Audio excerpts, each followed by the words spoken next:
pardon me, it's a little dark in here, you know what I mean? My kitty's in the back playing.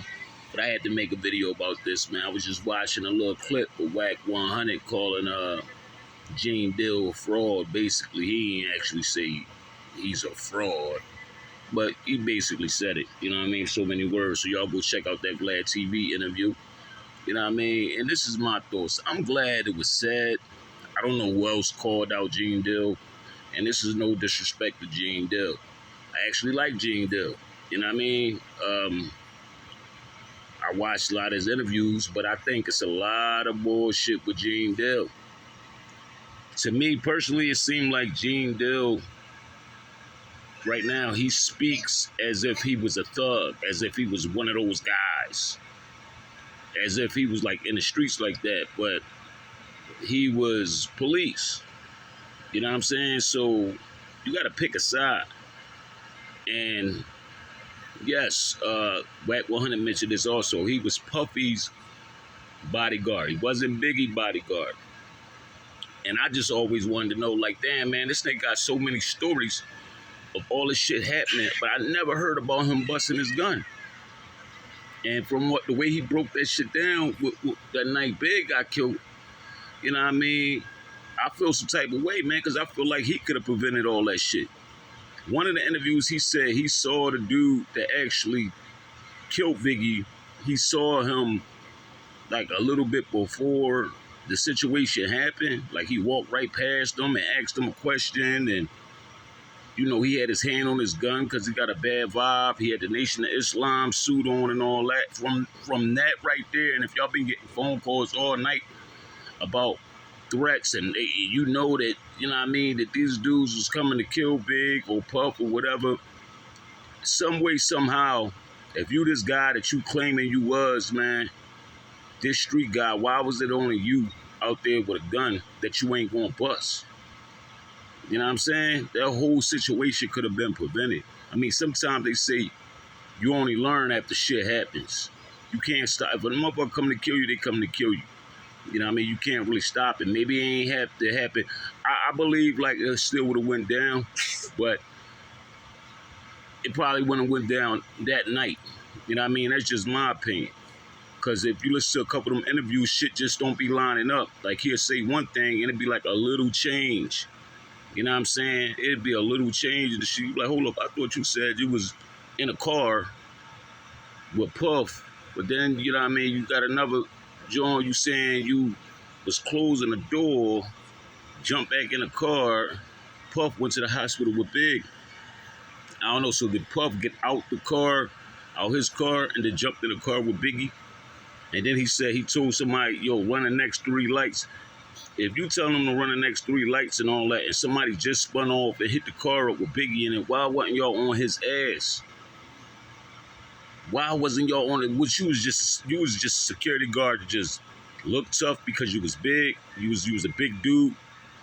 It was like you was one of those I'm big for nothing type dude. I'm not gonna squeeze. I'm the police, and I'm just here to, you know, get a police report. So when some real shit jump off, I can't get involved. So you was useless. You was in my book, you was useless. And now you're making all this money with making, you know what I mean, the interviews and all that to talk about the shit. Hey, I ain't knocking nobody for the way they make their money. But, you know what I mean, to me, it's just that's just a little funny. And he got another interview, you know what I mean, he was talking about, you know, 50 Cent situation that happened with 50, and he was cool with them niggas. And, you know, he talked to 50 after the situation happened and all that. 50 thought he was, you know, had something to do with it. Not that he had something to do with it, but like he was still cool with them niggas that tried to line him up. I'm like, damn, Gene Deal, you was everywhere. You was everywhere. In all the fucked up situations, you was there, but you never got active. You know what I mean? So it's just kind of funny, man. Like how you a cop, but you around all this street activity. You know what I mean? And then sometimes he try to play like this good guy, like he never was, you know, involved in, you know, some of these situations when Diddy was diddling A lot of these people in these hotel rooms and all that, like you was right there, but you just turned your head, turned the other cheek.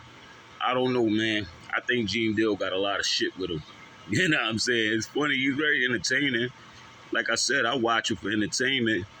You know what I'm saying? But I know for a fact, like, I know when a nigga is bullshitting.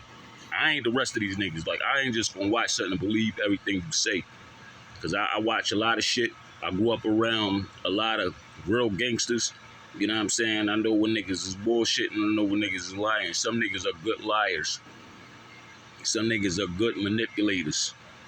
Like even Wack 100, I believe he's a great manipulator. You know what I mean? And they using the internet, you know what I mean, as a tool to make their money. I'm not knocking them. But like a lot of that shit, man, I'll be like, yo, these niggas is full of shit, man.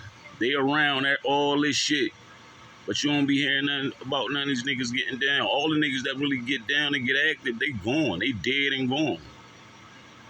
Niggas can't even, you know what I mean, speak their side of the story because they're not here no more, like the Bull Wolf.